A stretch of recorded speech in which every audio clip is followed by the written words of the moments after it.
So today we're going to cover the main window here in Blender, the big gigantic one in the center. Now I forgot my pen tablet, so excuse my wibbly wobbly line as I try and color this in. Oh dear.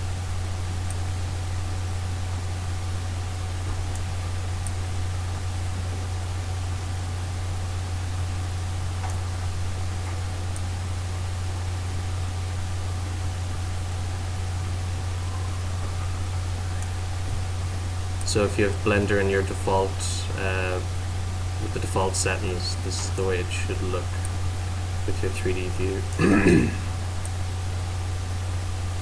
And just to remember, I'm using, I've swapped over the customization to the right click go up to File, User Preferences, in Input, select with left. So just keep that in mind. So the window that I've colored in here is the 3D view editor. It's the main window into the 3D scene. We use it to interact with the scene by adding objects, placing objects, animating objects, modeling, texture painting, sculpting, and pretty much everything that you do in 3D. This is where you're going to spend most of your time. And so when we first open it, it looks like there's a window to the left of it here. This is the 3D view has two different side windows to it. They're called panels. So the one on the left here is called the toolbox, and the shortcut for that is T. So if you press T, you'll just hide and open up that window. You're going to use this panel a lot while you're working, so you might be working on this cube or something, then you press T and you'll select something here, you press T again, hide it out. So that's a shortcut just to write down or keep in your memory. T for toolbox. Oh yeah, you'll also see my buttons are popping up here in this corner as I hit them, and you'll see if I click with the mouse, you'll see it kind of lights up there.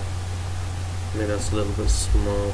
This is a little add-on for Blender called Screencast Keys, which you can just download, install, and then it lets you just kind of display your buttons and so on. So maybe if I make that a bit bigger.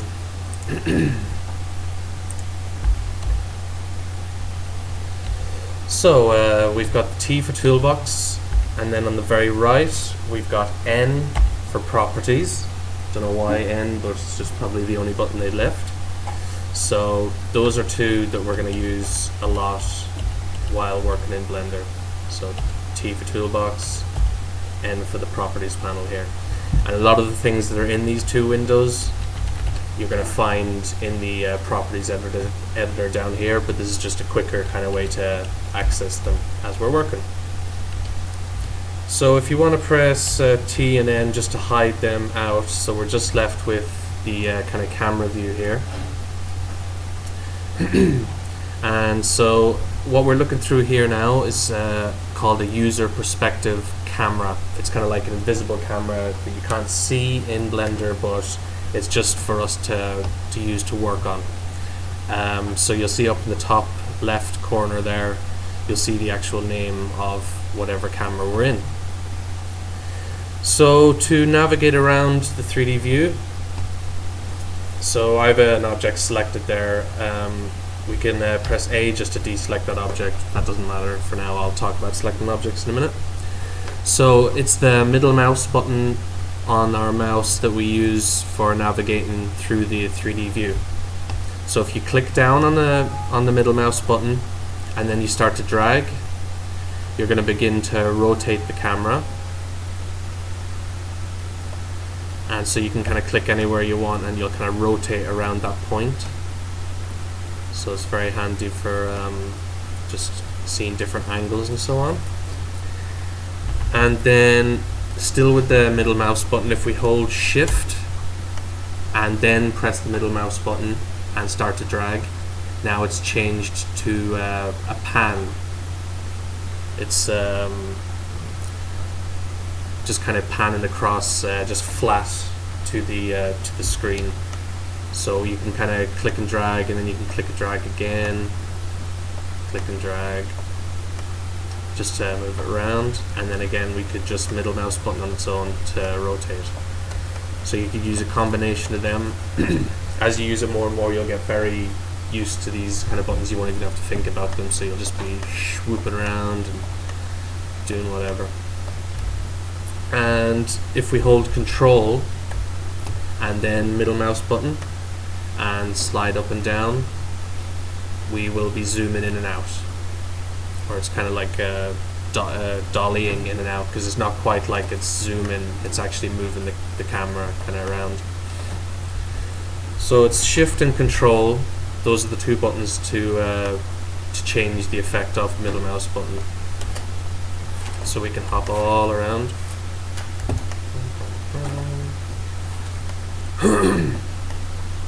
Also, if we scroll the mouse wheel, that'll also zoom in and out, which is quite handy.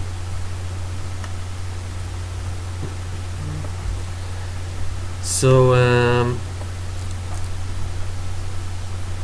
to move on, I'm going to open up the class files that came with that I put up on Dropbox. Did you get those? Did anyone not get them?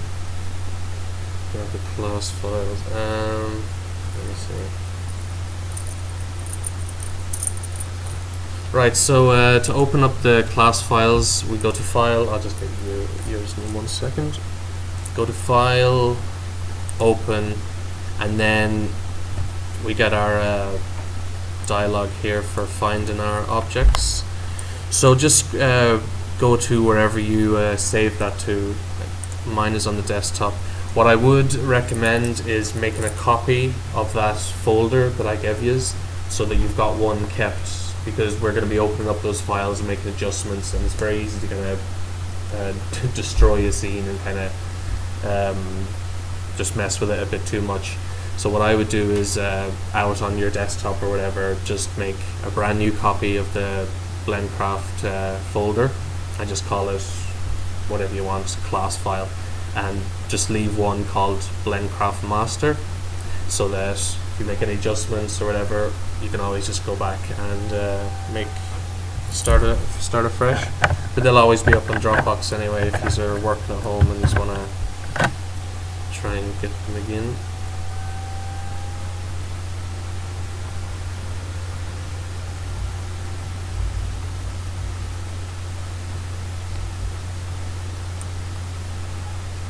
And the one we're looking for, BlendCraft Master blocks, Minecraft blocks rig, Coder Dojo. Should be the one.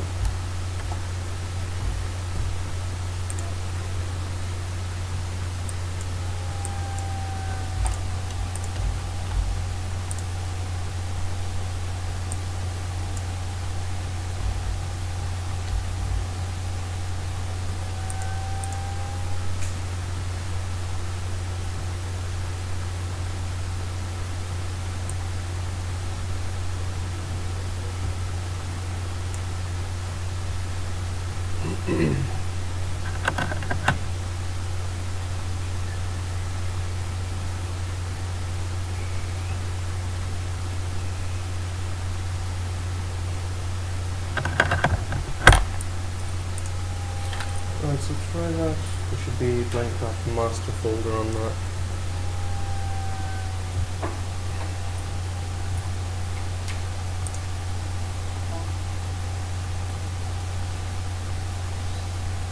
So I've just highlighted that folder there, just if anyone's lost or whatever. Anyone not have that open, apart from yourself there, working on it? Got the blocks rig open, yeah. Cool. So you should see something like this. A big grey blob of boxes and some weird shapes and stuff. So if you want to try out your rotations there, click down the middle mouse button. Oh, yeah. Click down middle mouse button to rotate. Hold Shift, and now we're panning. hold Control and resume in.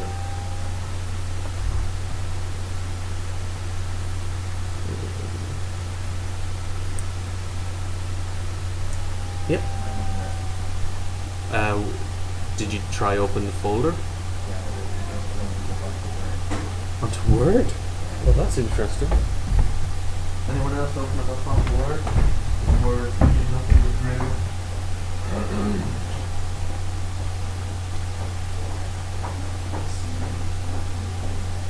Oh, okay. So what you want to do is actually open up Blender and find the folder through this. So you save it to your desktop. Yeah. So over on your left here, you see the desktop there.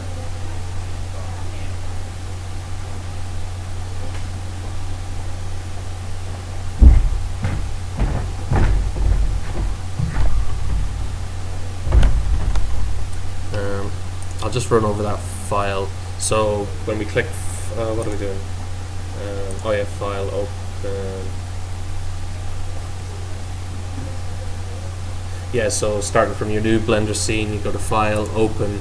So that opens up the file browser. So over here on the left, you can slide these windows around, and you can find up at the top you'll have your C drive, D drive, whatever drives in your computer. And you can save locations and stuff. So I have like my desktop and documents and so on. Oh yeah. Cheers. So you can find your folders there and add favorites and so on. So you'll find the BlendCraft master and then choose the blocks rig. By default, let's see. Yeah, the actual files for Blender, when you have them like on your desktop, and if you try and just access them from Windows or whatever, it'll pop up like as if it doesn't know what they are. And so what you'll have to do in that case is you'd actually click on whatever Blender file, and I think open with and more options. So you'd actually slide down here, try and find Blender. If it's not there, look for another app or whatever, just do a search, and then you'll actually go to the Blender folder itself, wherever that's saved on your computer, and you just hop in there and then choose Blender, and then that should associate all your blend files. So now you can actually, even if you just have a folder open here, you could just click and drag, and then you could just drag this straight into Blender and it'll open it up straight away, which is very handy.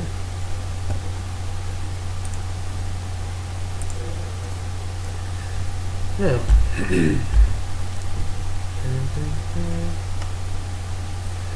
Right, so you'll all notice you probably have some grey blocks in your view, and you can rotate around them and so on. So at the moment, what we're looking at, our camera is set to a solid mode, which means it's not going to display any textures or materials. It's just going to show the basic mesh, and this is to help it run a bit faster and so on, because when you start adding lots of textures and so on, it can start to slow down your computer. To change the view mode, we come down to this, you see this white ball down here at the bottom of the screen. Let me see if I can this one here, I'll actually highlight it in yellow.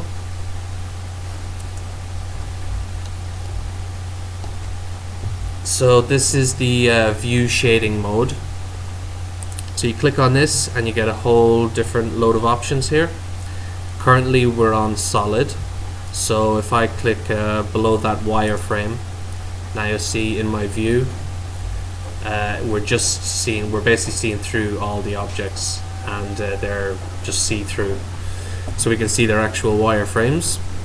And the shortcut for that, which you might use quite often, is Z or Z. So you just tap that and it hops between wireframe and shaded mode. Below that we've bound and box. We won't worry about that too much, but what that does is basically it adds just a very basic box around your object. So say like you had a character like some kind of animal or something, he's very high polygon and so on, he's got loads of detail. So if you click bounding box, you'd be able to rotate around it a bit faster and so on, because having a load of detail in your scene might slow down. So bounding box is just kind of to help speed it up. So I'm just back to solid there. Next to that we have texture. So I click on that and we start to see some of the textures that have come with the scene. So the texture is displaying the actual images or bitmaps that are connected to the object. Above that we have material. So this the material kind of contains all the information about how the objects light and how everything should affect them, how transparent they are, how rough and shiny they are, and so on. So material is one that we're going to be using. I'll probably leave it on that mode. And then finally up the top we have rendered.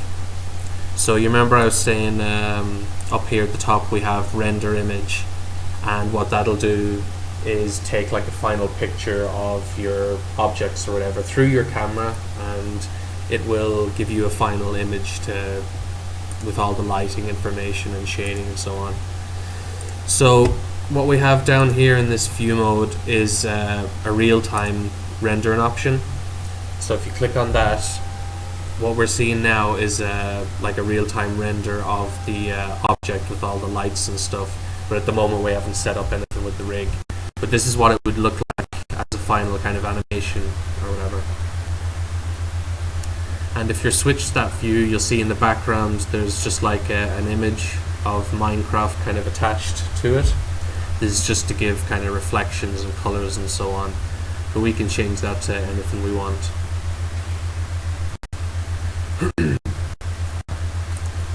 So I'm going to switch back to material. Yeah.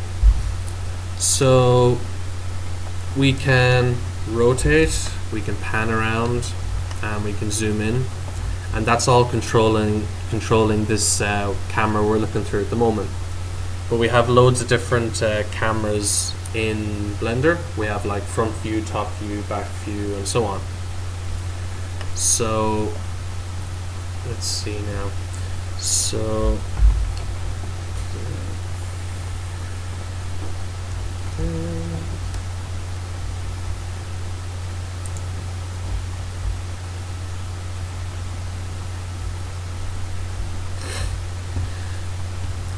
I'm just going to start with this window, or this little tab here.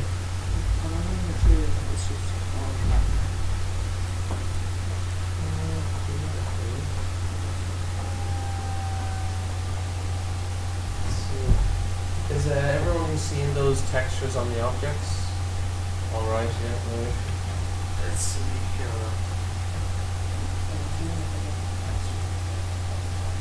Oh, that one. Let's see.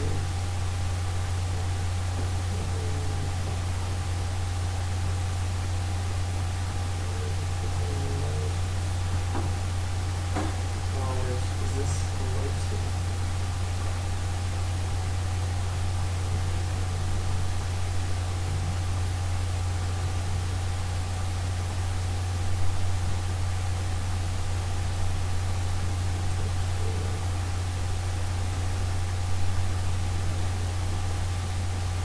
Yeah, let's just select all the objects. So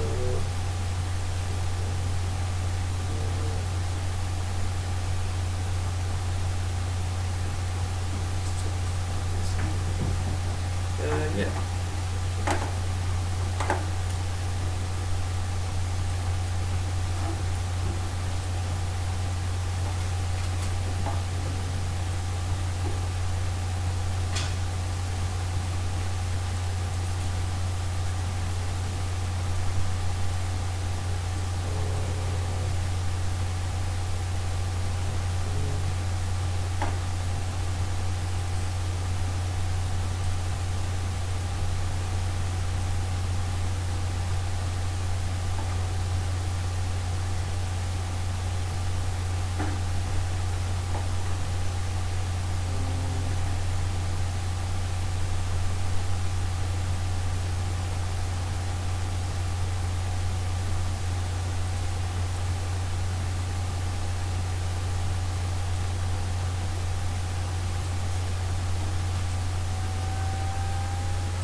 Alright, so I think I'm going to graphics card.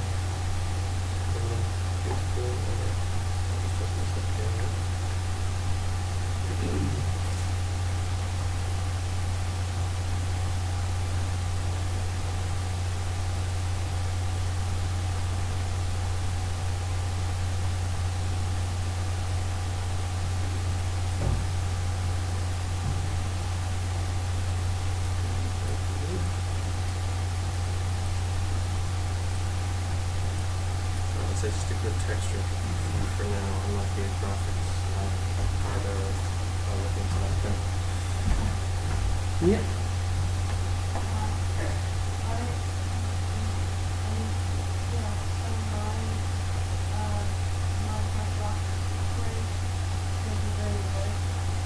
Alright.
Pop it across. And hopefully it should open up.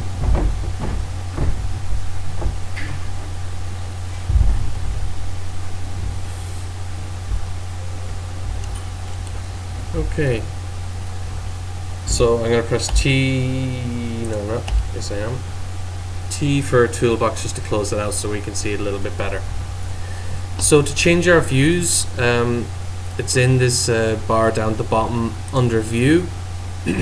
So if we click on that, we have, first of all, we have our options to switch on the properties and tool shelf again. So you just click on those, it's the same as hitting T. You click on this one, it's the same as hitting N. Above that we have camera. So if we click on this, it's going to jump into whatever camera is active in the scene. So you'll see with the this folder here, there's a camera way out over here, and that's the active camera. Did that copy across okay? Yeah. Great. No problem.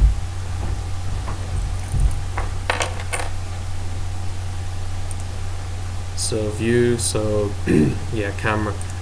Does everyone have a numpad? No. Okay. So the numpad is used big time for changing your cameras and views and so on. So I advise everyone, if you are going to be using, to pick up an external keyboard. I got these as a set, I think. I'm not sure, it might have been 30 quid or something, but you can get them even cheaper than that. It's mainly just, it's very useful to be able to just have the keyboard kind of closer to you and have your screen back from you a bit. It's even a bit nicer on your eyes.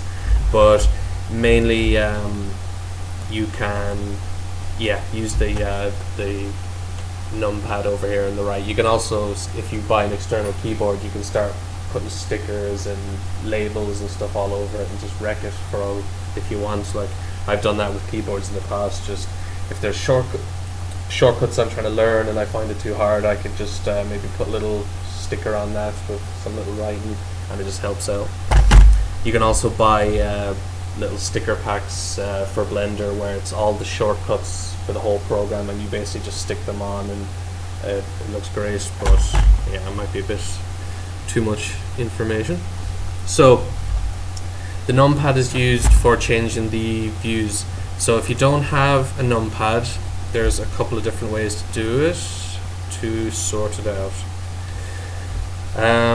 The first one would be by switching on an add-on in Blender, which is going to add a little controller tab over here on the left for our for changing the views.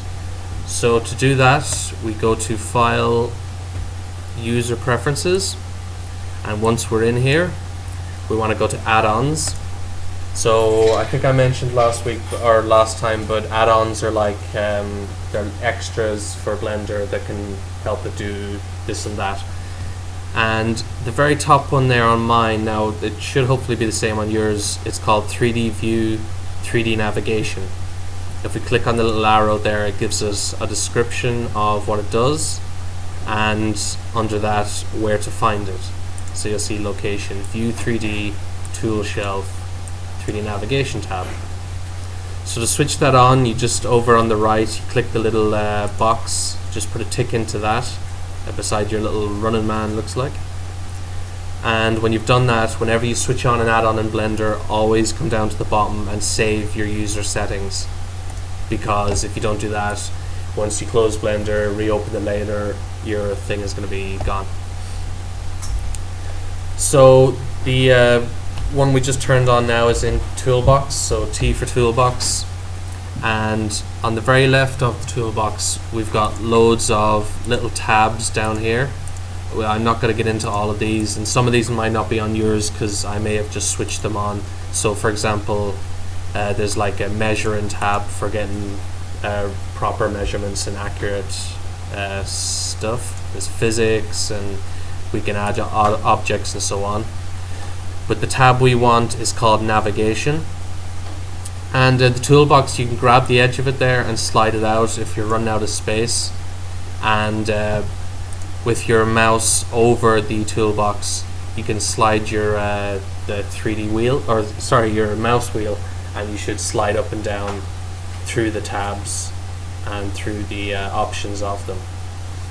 So you don't really need, once you hover your mouse over the toolbox, you can just start sliding your wheel just to kind of hop around real quick.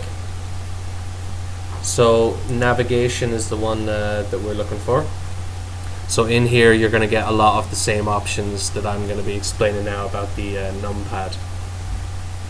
So you can just click any of these to change your view, front, back, left, right, and once you do that, then bottom.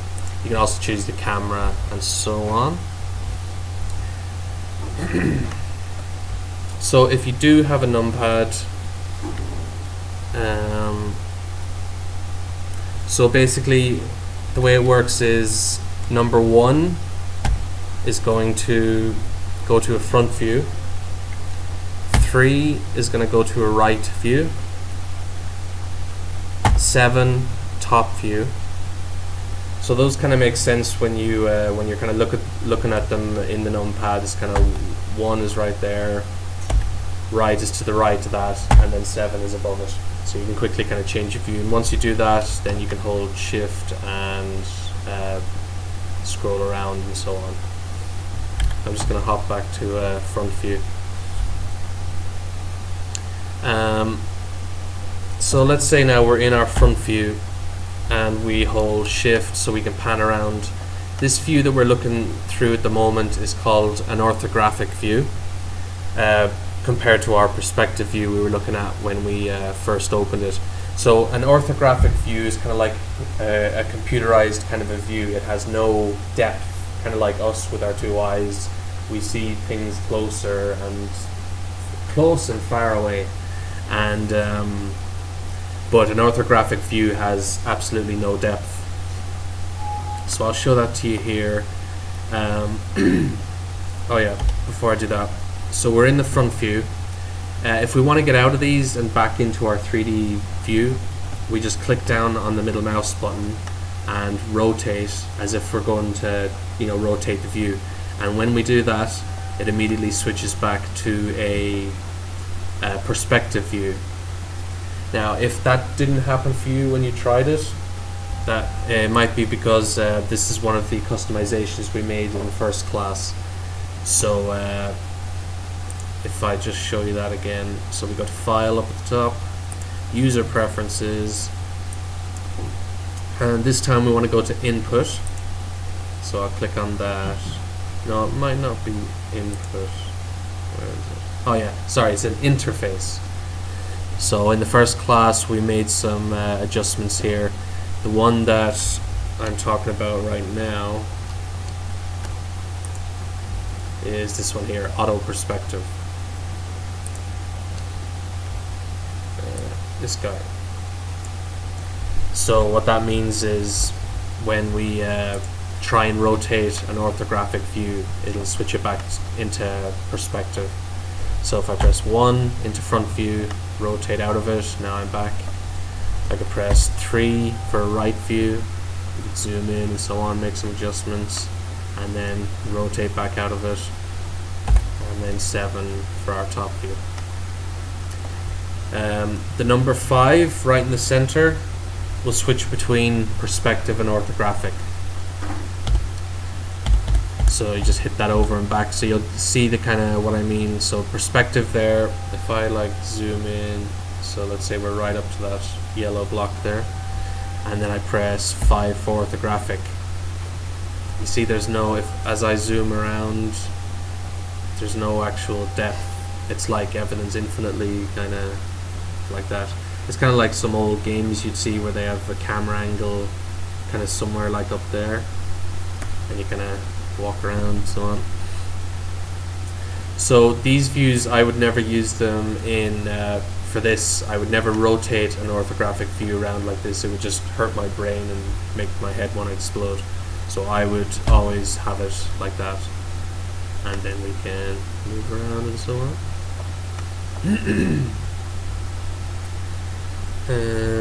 So yeah, that's 5. So 5 is for switching between, but I rarely use that. And the number 9 will switch to an opposite view of whatever we're looking through. So if I press 1 for front, actually I forgot to switch back on my screencast keys. Every time I restart Blender, that resets.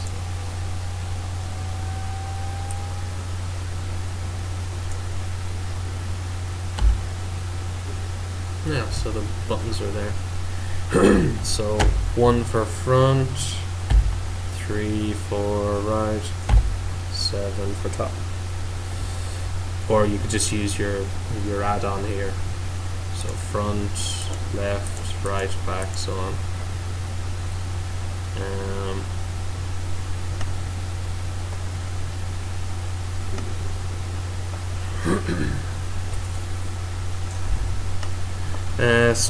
So we're in a front view, and then we press 9, that it'll switch to a back view. If we press 3 and we're in a right view, press 9, switch to a left view. So 9 will just always switch to the opposite of what we're looking through, which can be very handy. And another use of the numpad is if we didn't have a 3D mouse, we could use the 2, 4, 6, 8 to kind of rotate around the view as well. So it's much like pressing the middle mouse button. And the same as the middle mouse button, if we hold shift and then, if we hold shift, it does this weird kind of, I haven't explored this very much, but it just kind of spins it on the spot, which is very weird. So control will hold control, then do 2, 4, 6, 8. That'll kind of pan us up and down and around. But since and plus and minus will zoom in, zoom out.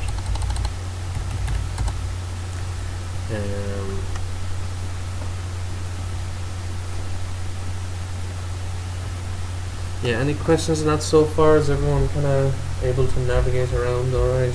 Happy enough? I also have, I don't know, did I show you this? I got a 3D mouse last year or so. It was about 90 quid, I think. And it's so helpful for doing 3D. If you do, you know, use Blender quite often and stuff, it'll be quite a treat for yourself to pick up a 3D mouse. They're not too expensive and they just completely change how you work. You no longer need to worry about your views and all that. It's got a 6-axis control in it, kind of like the PlayStation 3 and 4, I think, when they came out. So you pull up, you go up, push down, spin it, pan it, and it's just very handy. So if I'm in a press 1 for front, now I can like very quickly just zoom right into whatever I need to do, and we can grab the objects and make changes. So something to think about for maybe the future if you like it. Yeah, so we have our 3D navigation up here in the toolbar, and we can use our numpad. So we can also use this tab down here in the header, so we can choose all our different views, and yeah, we can switch on a few different things. So selecting objects, I guess we'll chat a bit about. So you should all have all these objects here. We've got just a few of the blocks. There's a few more blocks hidden in the scene somewhere, maybe you'll find them. So if you've set it up the same as my customization, left click will select an object. You just tap once and you will select it. If you hold shift, you will begin to add to the selection. So the more objects you click, they're all selected now. And if I was to grab the manipulator, I'm moving those objects. To deselect an object, the way I have it set up now is that I double tap right click, but that isn't the way it's set up by default. So by default for you guys, if you want to deselect an object, you have to use A. A is a kind of an all or nothing. It'll, let's see, if you have an object selected and you press A, it'll deselect it. And if you press A again, it'll select everything. Again, it selects nothing. So if I click a few objects, hold shift, select a few of them, and then press A, it'll deselect all those.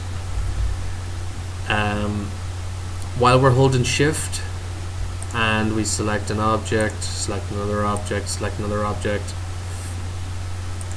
if we click on an object twice, double click on it, we'll release it from the selection. So we select, and then we click once and click again, click once, click again. So that'll help us deselect objects.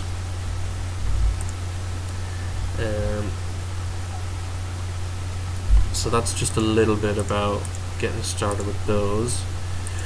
In the select pop-up there, we have a load of different options. I'll try and get through some of those in a little while. Next to that we have add. So add gives us a list of all the different objects we can add into Blender. These are just kind of objects that are pre-built for you to kind of use to model on or whatever.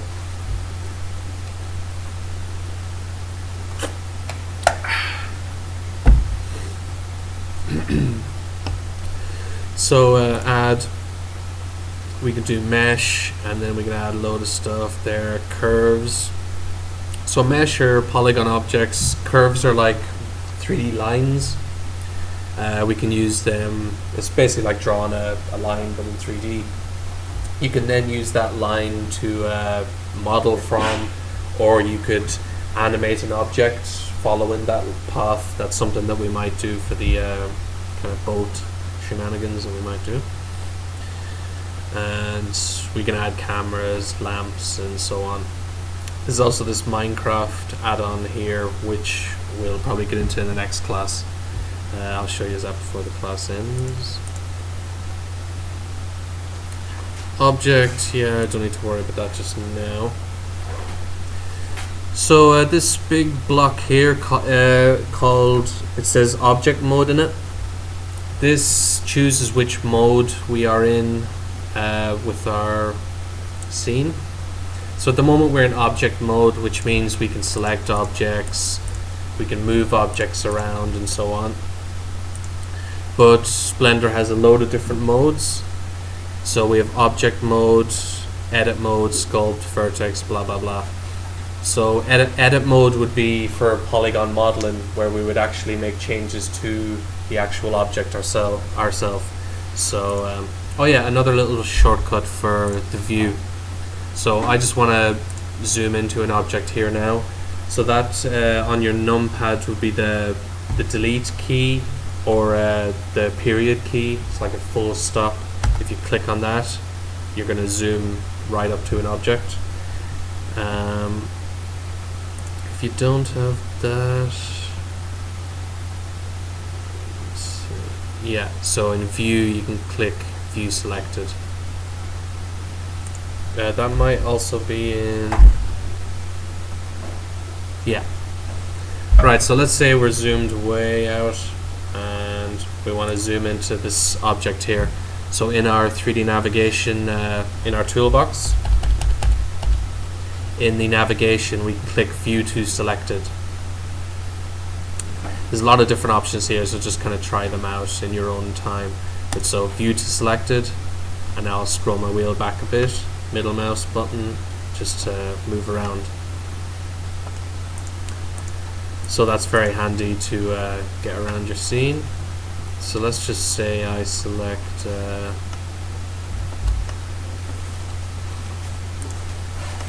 this dirt here.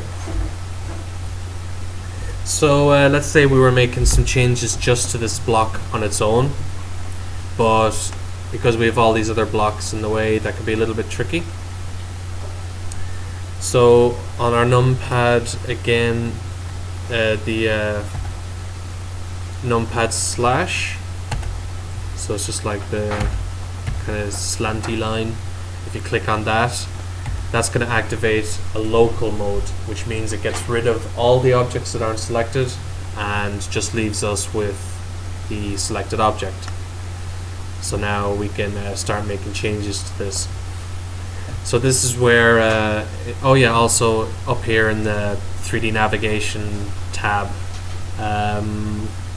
view global local, that's the same thing as hitting the numpad slash.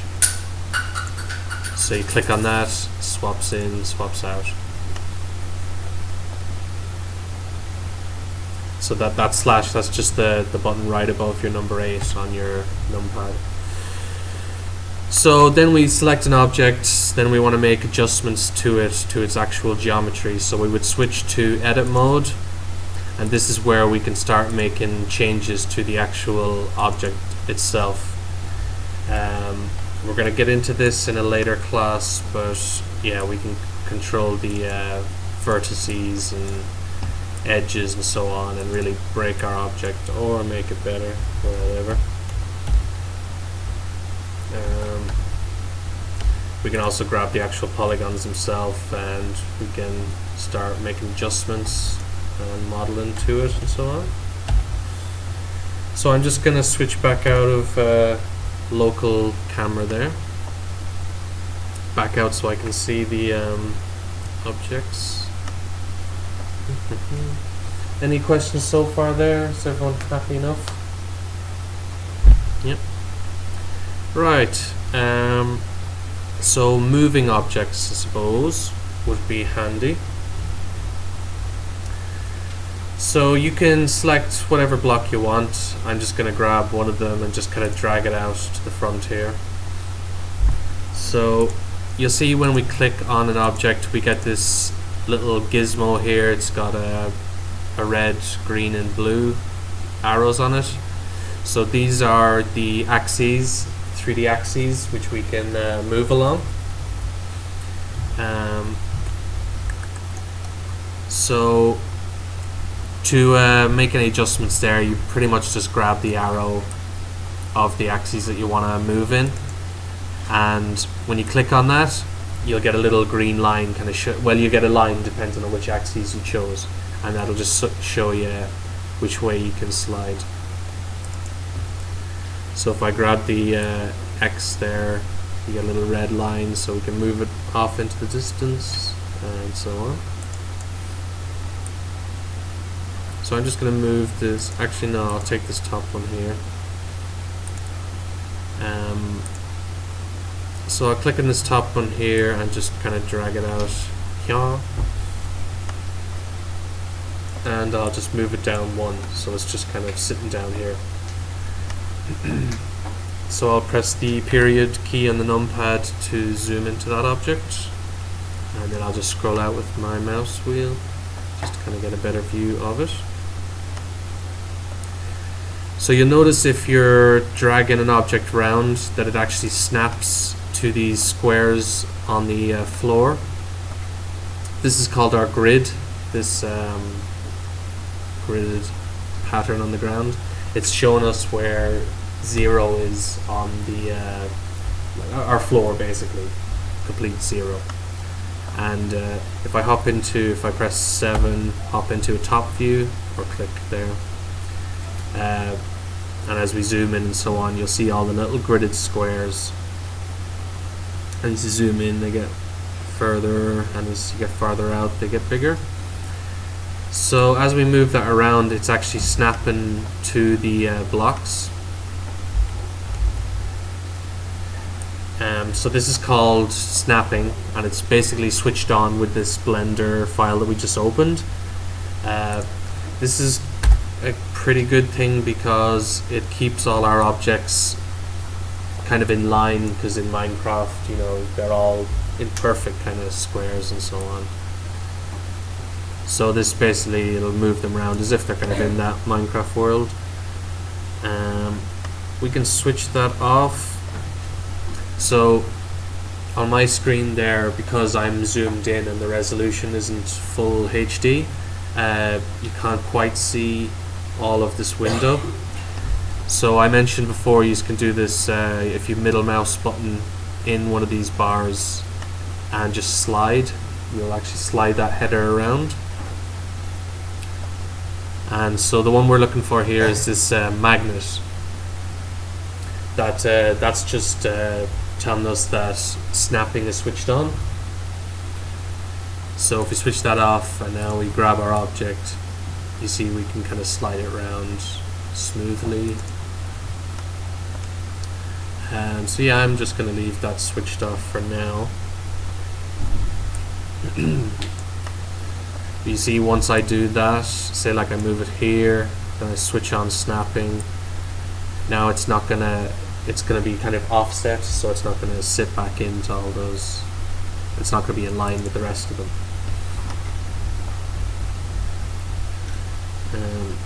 So that's just the snap, and I'm just gonna switch it off for just demonstrating how to move these objects around. So I'm gonna bring up my pen and clear that.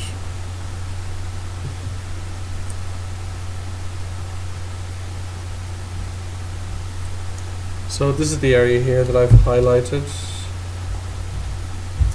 This is this controls our transformation manipulator, which is the red, green and blue little icon that you'll see there. So the first button we have here, you'll see it looks just like the little icon in the 3D view. That is just going to switch that on and off. and when you do that it slides out of the way. It's just some people might not need them at all, because mostly you'll use the shortcuts. That's mostly what I use. Some people really like the manipulators, so you can switch that on. I mostly leave it on, but I rarely kind of use it. I'll use the shortcuts, which I'll talk about in a moment. So that just switches it on and off.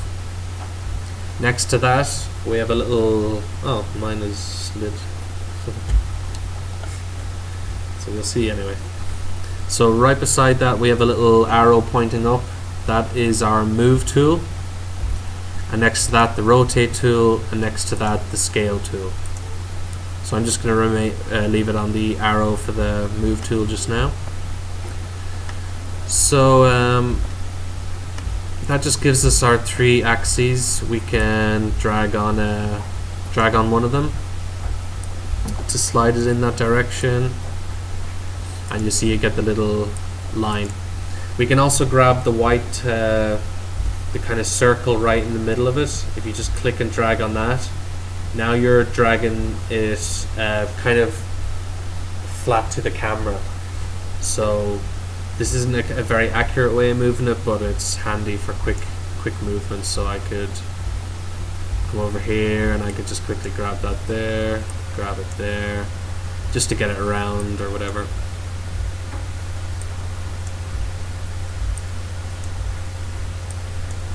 So that's the move tool. So the shortcut for this, and this is one that I try and remember, write down, you're going to use it a billion times a day if you're using Blender, and that is G. So G for grab. So when you press G, you have now grabbed your object, and you see as you slide your mouse around, it's going to follow you around. If you've got the customization set up the same as me, if you right click at any moment while you've got the move tool activated, it's going to cancel the move. So if I press G, move, and then right click, it's just going to snap it right back there. This is handy and it's used quite a lot if you know, maybe you've got a lot of objects all in kind of like here, like this wall, and maybe we're trying to grab one and we grab the wrong one. So we press G, oh, I didn't want that one, right click, G, oh, I didn't want that one, right click. So that's going to become kind of important to your workflow. So yeah, so right clicking will cancel, left click will drop the object where you've chosen. So G, and you can move that there, spin around, G, so on. Now, to be a little more accurate with the grab tool, what I always do, there's a few different ways you can do this now. Right, so let's press G. So now we've activated the move tool, so we slide it around and it'll do whatever. After we've just pressed G, if you click down on the middle mouse button and hold down, don't press anything else, you'll get 3 lines. You'll get the 3 lines axes will pop up. So I've just clicked down the middle mouse button. Now what I do is I slide in any kind of direction I want without letting go of the middle mouse button. And what happens is the object will snap to the axes that we're closest to, and this way we can actually just choose which one we want to move in. So before I do that, I'm going to right click and cancel that out again just to start fresh. So I'll press G, click down on the middle mouse button, and now I'll move my mouse to, let's say I wanted to move it up and down. So I want to move it along the blue line, which is up and down. So I move it over till it snaps to the blue line and then let go of the middle mouse button. And once I've done that, you can take your hand off the mouse. It's constrained to that axis.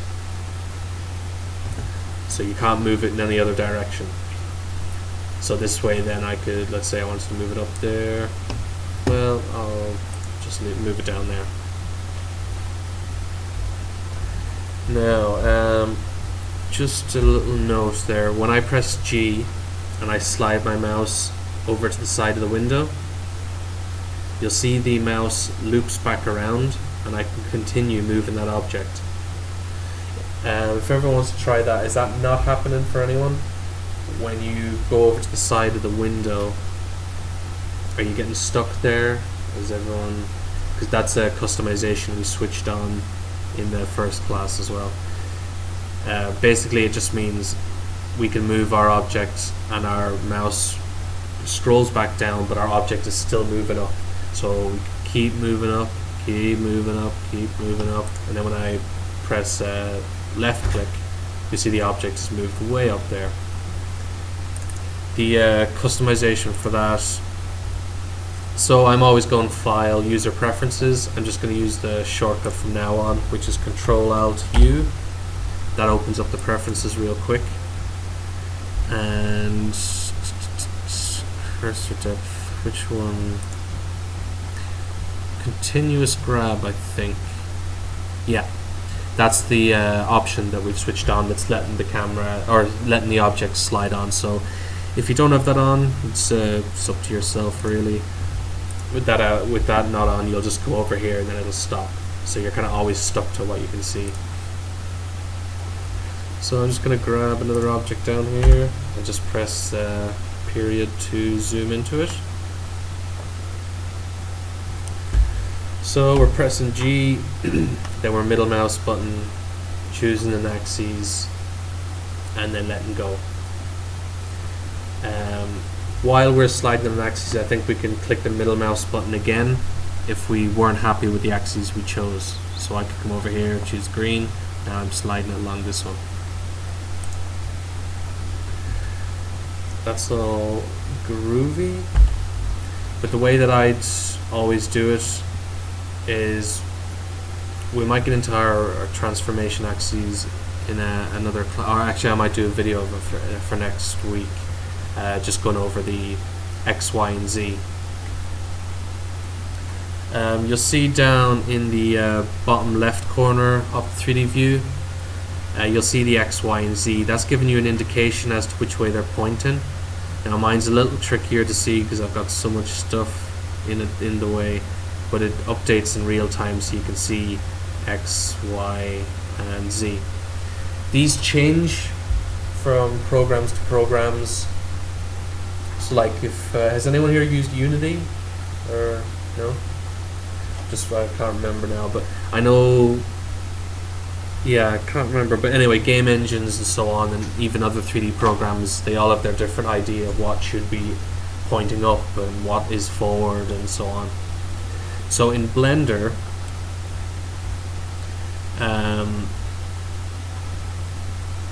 so we've got, if we go to front view, and I'll just zoom out and just slide that. So the front view is looking down the negative Y. You see there, if I click that, if we ever press 1, go to front, you'll see kind of what Blender is calling the front.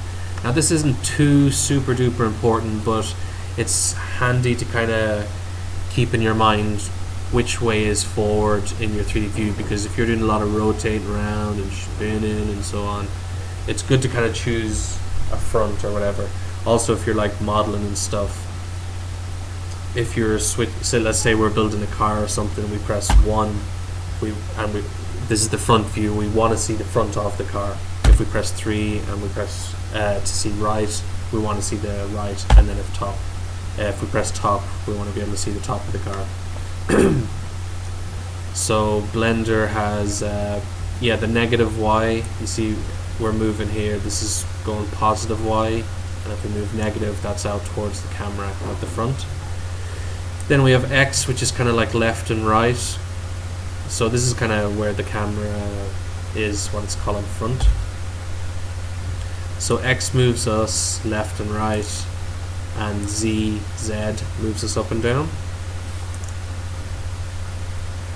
So just something to keep in mind. So with that in mind, we have our X, Y, and Z. and you can see them down on the little icon down here. So you can see the X is off that way, Z is up. So for the move tool, the way I'd always do it is I press G. So we're in this mode now, the tool is active, and then I would press X, Y, or Z, depending on which. You can actually type in the letter X, Y, or Z. So if I press G and then I press C, now I'm moving up and down. If I press G, X, now I move along the X. And G, Y to go forwards and backwards. While we have the tool activated and we're moving it around like this, our Control and Shift are going to make modifications to that, how the tool works. So you see, as I'm moving around now in a circle, and if I hold Shift, now we've got what's called precise kind of control. So even though I'm moving the mouse in the same way, the object is only moving like in a very small fraction. So that's very handy for precise controls. So if I press 1 to hop into front, so if we're trying to line up something like a torch, yeah. So I press G and we want to move this somewhere else. So if I hold Shift, you can get very accurate control. It's just moves it very kind of calmly, so calmly and quietly. So that's holding Shift, and if we hold Control, it kind of switches on our snapping that we talked about before. So you see, as I'm moving it around there, it's actually snapping to the segments, which is very handy.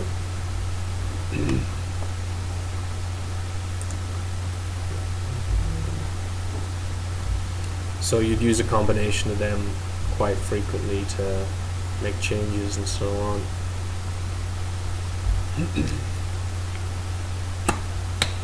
Any questions that want to help you out? Any random questions about anything Blender?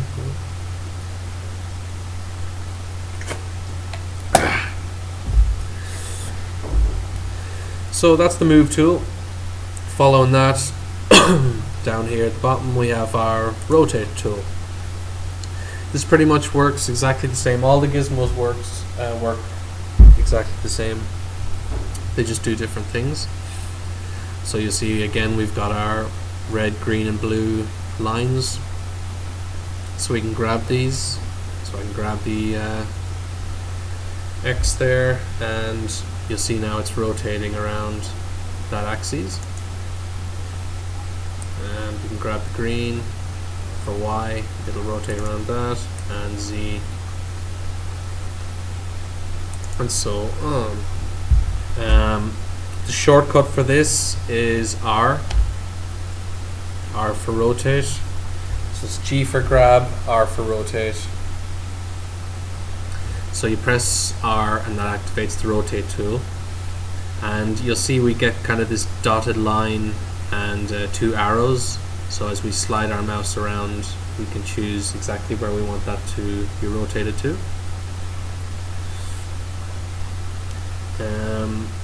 If we press R again, so we've pressed R once and we've activated the tool. If we press R one more time, we get a different kind of rotation. This is kind of as if it's trying to follow your cursor, but it's handy for getting the quick kind of very rough and quick rotations. And you press R again, it goes back. So again, like the move tool, you right click to cancel it. So I rotate, cancel, rotate, cancel, rotate, and if we middle mouse button again, this is the exact same as the move tool. It gives us our axes and we can choose which one we want to rotate in. And so when we choose one, let it go, and now it's constrained to that, so we can move that all over the place.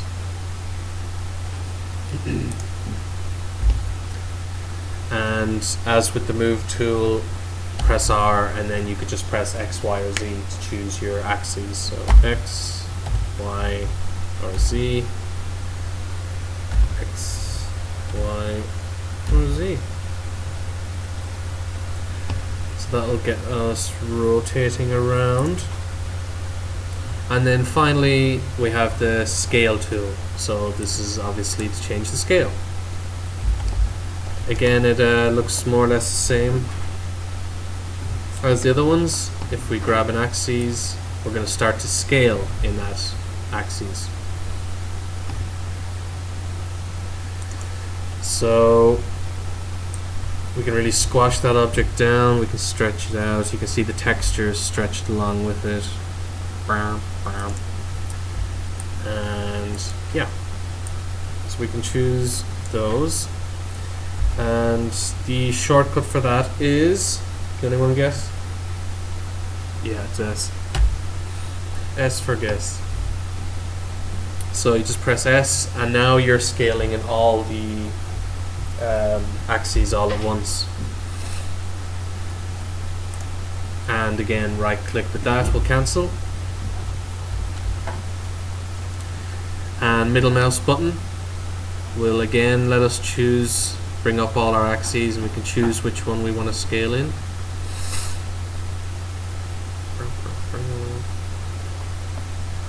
Right click to cancel. And again, what I normally do is press X and then X, Y, or Z.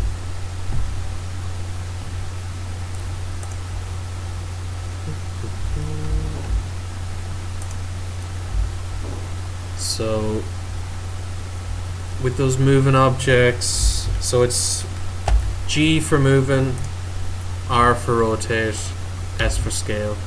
Those are 3 shortcuts that you'll want to learn. But you can just come down here and click on the actual gizmos here. Now you see they highlight orange when I select them. You can actually hold Shift and select a few of them at once on this little option. So I could just select all those, and now I can see all of the gizmos all at once. That can be a little bit messy in my eye, but if it suits people, you know, maybe there's a time and a place. But to me, that just looks crazy. I don't. Oh yeah, so you can grab it. So you've got your little arrows on the outside here. So that's for moving. And then you've got your rotations. And then in the inside, you've got your scale. And the white circle in the middle just moves it around. So again, you can just hold Shift to deselect one of those or whatever. I'm just going to leave that on the move tool. So right after that,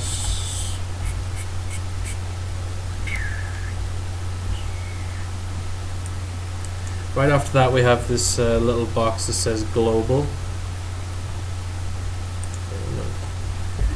So that's the axes that we're moving in. So the world has an X, Y, and a Z. Z is up, and the Y is kind of forward and back. X is left and right. So you see with our object, you see the arrows are pointing in those directions. Z, so on. So let's say I rotate this object just a little bit, and I leave it like that, so it's in the middle of kind of a rotation. So what if we want to move this object now kind of in the way that it's facing? You see the arrows are still pointing the way the world is. So if this was like, well, I guess if we took this out, you know, and rotate this a bit. So let's say like if this was a missile or something. I know it's not, it's just a redstone torch, isn't it? Yeah. Right, so let's pretend this is, so if I scale it up, now it's a missile, and then I could have fire going out the back.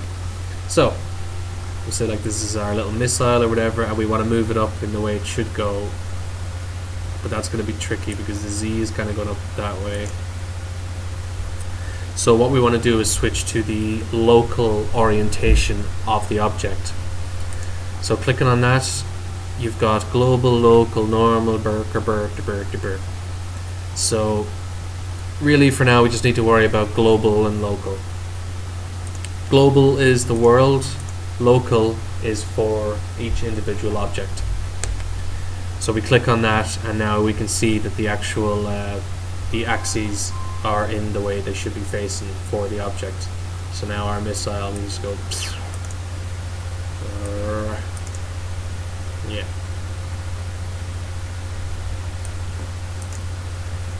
So I can just, for the sake of demonstration, my location is here. Can we move that GX? Nope. Set location. Yeah. So I just set up an amazing animation.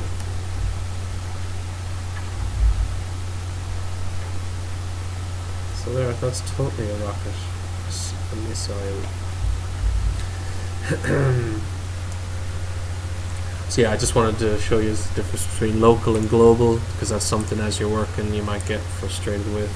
But it shouldn't be too much of a problem for Minecraft-y kind of shenanigans.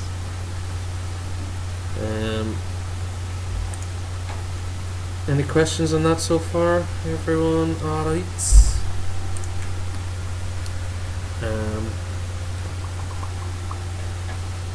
Right, so I'm just going to delete this ridiculous rocket. And yeah. Right, so that was local there. I'm just going to switch that back to global. And now we have this kind of a gridded box.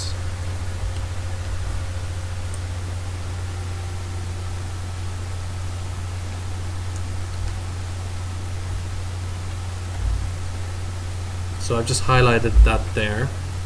This is our layer manager. So kind of like in Photoshop or GIMP or whatever, you can hide objects and put them in different selections and so on. So this file here, originally it came with a whole load of more blocks, but I thought maybe when you guys are opening on your computer, I don't know if all your computers are alright or good or strong, but it might be too much info for your screen.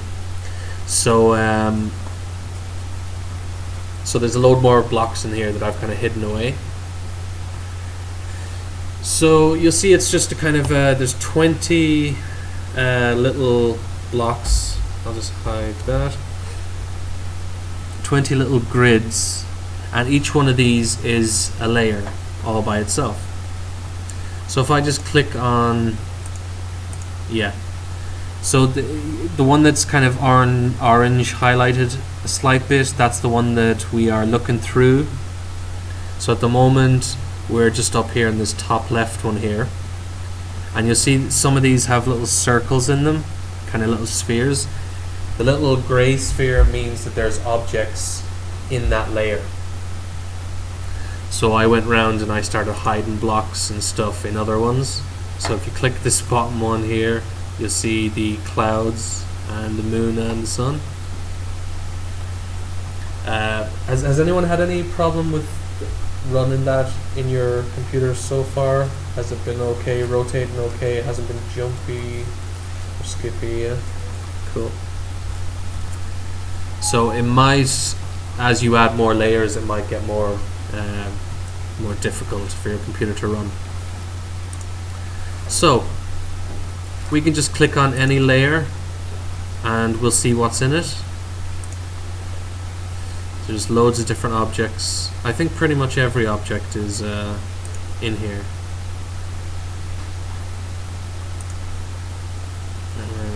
That's not good. Right. So we click on in one of the layers and it highlights orange and shows us what's in it. If we hold shift and now select another one, you can start to select many layers. So if you want to see them all, I would hold shift and I'll click on every object or every little layer block that has a sphere in it. And when I click all those, you'll see now this is all the objects that are in this file in all their glory. Pretty much everything's in here. We've even got 3D flowers, 3D cobwebs. Hooray. We've got the mine carts, boats, fences, cake. The cake is even sliced up, which is great. So you know when you eat a cake in a, I was going to say Blender, in Minecraft. So it's actually already sliced up for you. Delicious. And the middle object is the one that kind of controls all of them. So if you move that, they're all connected to it. Yeah, so you can just pull that cake apart.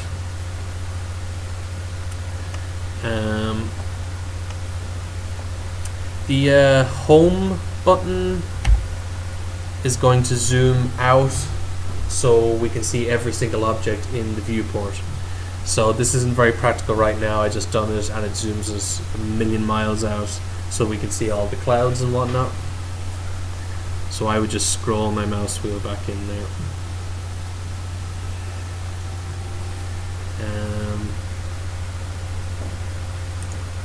And we have all the different wheatgrass and so on. Then we have objects like these pistons and the chests, and you'll notice they have this little kind of a weird grey thing on them. These are bones which are used for animation, so I don't want to worry about these too much now, but real quickly, so we can go in here and we can actually use these bones to control our objects. So much like a character, when we make a character rig and we put bones into his hands and so on to animate it, we can do the same thing for objects, which is groovy. So we could actually animate this then. So if I was... No, I won't. Just leave it like that. But we'll talk more about that in another class.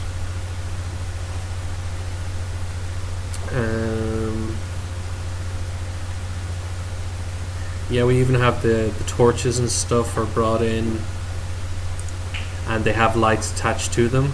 We're probably going to make our own lights. We're gonna actually make these textures glow and stuff in a following class. But if you just switch to, let me see, switch to render view.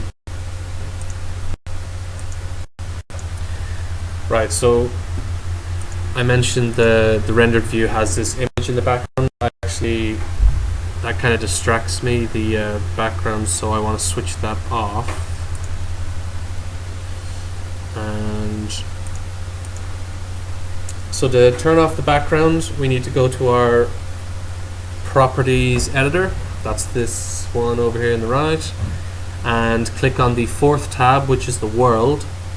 So it's a little image of the world. And so we have all these different options here. We want to go to surface. So this is the world surface, and there's an image in there. And under color we have environment texture. So we can just click the little X here just to get rid of that.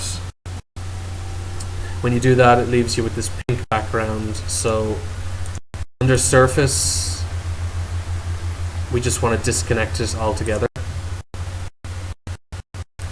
So that's just once more under world, surface, and then in there, yeah, you have all these different options for different shaders and so on, but you can scroll your mouse wheel just to find disconnect.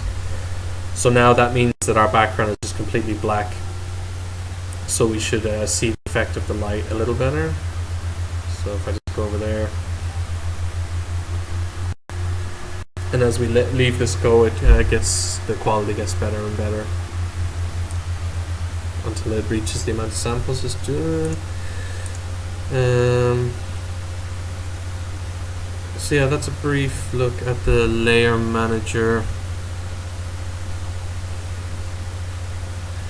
Oh yeah, so there's also a tab for on the left in our toolbox for the layer manager. Again, this is an add-on. If I hit Control Alt U, go to add-ons. If you can't find an add-on you're looking for, you could just over here on the left in your search just type in whatever you're looking for. Layer I could type in, and we'll see layer management, and you can see all your information about that. So I'd switch that on, save user settings, and then over here in our toolbox we have a layer management tab. So again, we can slide this out, and you can, it's a more complicated way of doing the layer manager, but it gives us much more options and so on, but I don't want to go too far into it for now. But you can set names for them and so on.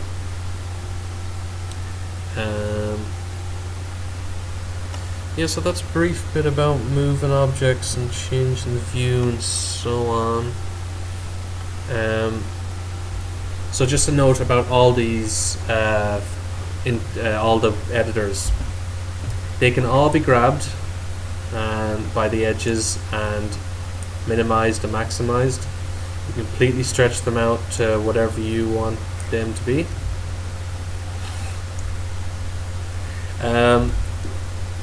When you're doing shortcuts, it's important where your mouse cursor is.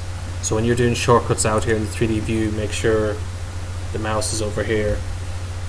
Because if I hit, while I'm over here, I hit Shift A, that brings up an add object menu. It's Shift A. But if I do that over here, it doesn't do anything. So all these windows can be maximized, stretched, and so on. You'll see there's a little, hear that? There's this little button that I was skirting around as we were talking about each window. So this button is this lets us toggle what the actual editor contains for each one. I think that's them all there.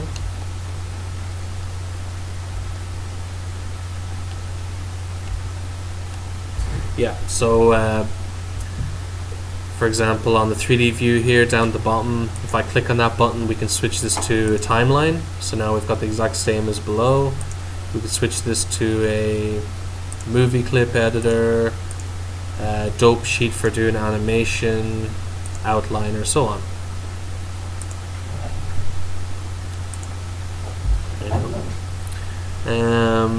Oh yeah, and so if we are, this is something that's going to happen to people the odd time, possibly. So we're working in Blender, and you'll see down in the bottom left and top right of every single editor, there's a little gray triangle, kind of like little gray lines. This is a window, this is called the splitter window. So if I come up here and I grab this one in the very top corner, click and drag left, now you see I'm dragging out an entirely new 3D view. And so then I could come down to my button here and I could switch this to something else, a node editor. We'll get into these later. So you can see very quickly we can drag and drop windows, switch this to a text editor, switch it to an info editor. Very quickly we can customize the whole thing. But yeah, so people find these little grayed areas and they drag them out. This happened to me so many times, and I think that's great. And I'm like, right, well now I want to close it, so I must grab this one. So you grab that one and then you drag out another new window.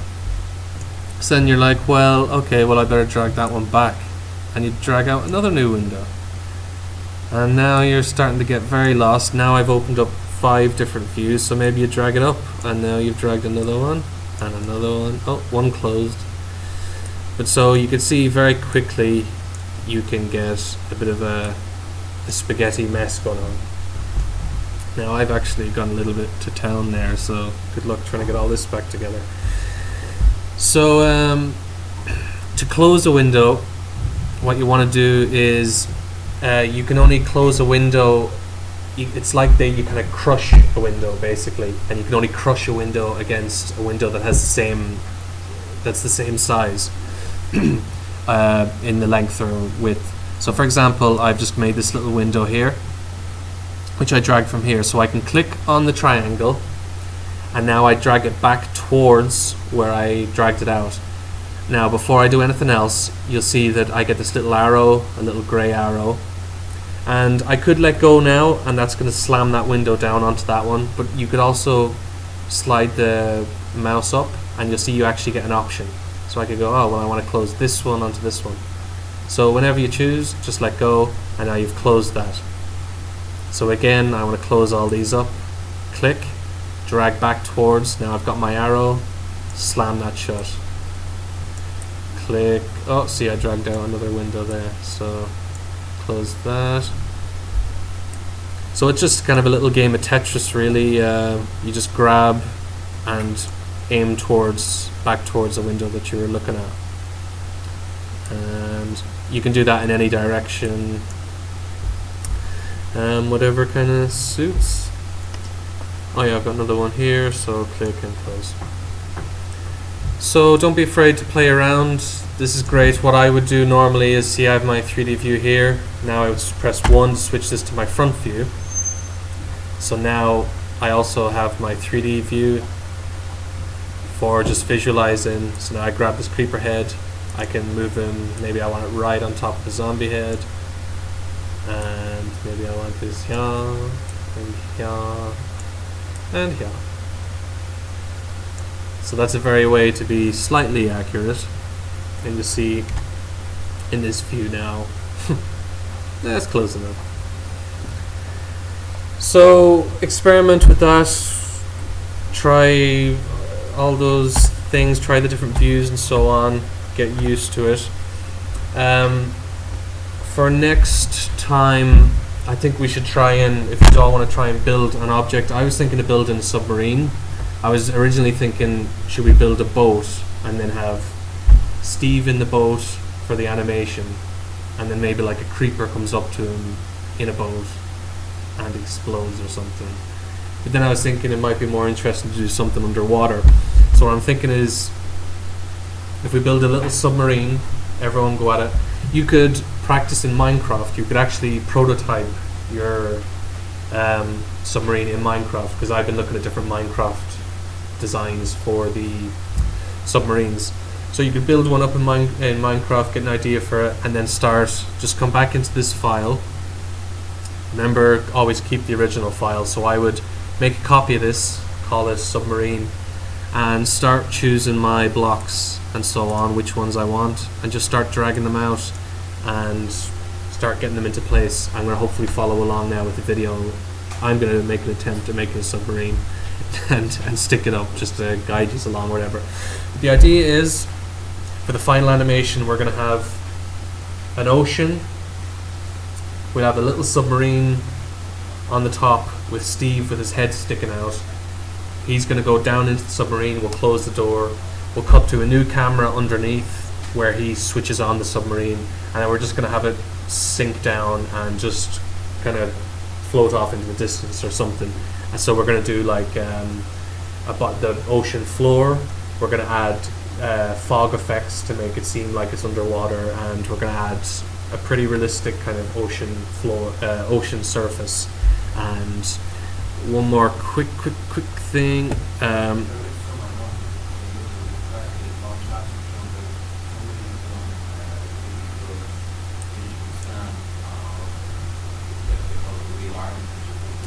Right. Okay. Okay. Yeah. So we could maybe possibly do something like that. Yeah. Yeah, absolutely. Because we could use that. I don't know whether to have it like as a Minecraft seabed or a realistic. All right. Oh yeah. I was at it in Belfast. Okay. So we'll keep that in mind. Yeah. Cool, because we probably won't have time to build absolutely everything, like, so we'll see how we get on. Yeah, and then finally on that, when we're rendering this all out, we're going to use a really cool add-on. Let me just find it here real quick. This is an add-on by Blender Guru. They're called. It's called Pro Lighting Skies. And if I just hit render now, I just switched it on, and just see what we get now. Super HD delicious sky. So this is a demo I'm using. It comes with 3 different skies, but what this is doing, this is called HDRI lighting. So we actually use an image of a sky to light the entire scene. So we don't even need to add in any kind of lights. But you'll see here, if I open up the demo, we have 3 different skies, and as we change that, we get some groovy stuff. So we're going to be installing that and using that to light our whole scene and so on. Yeah, I think that's pretty much it, guys. Is there any questions?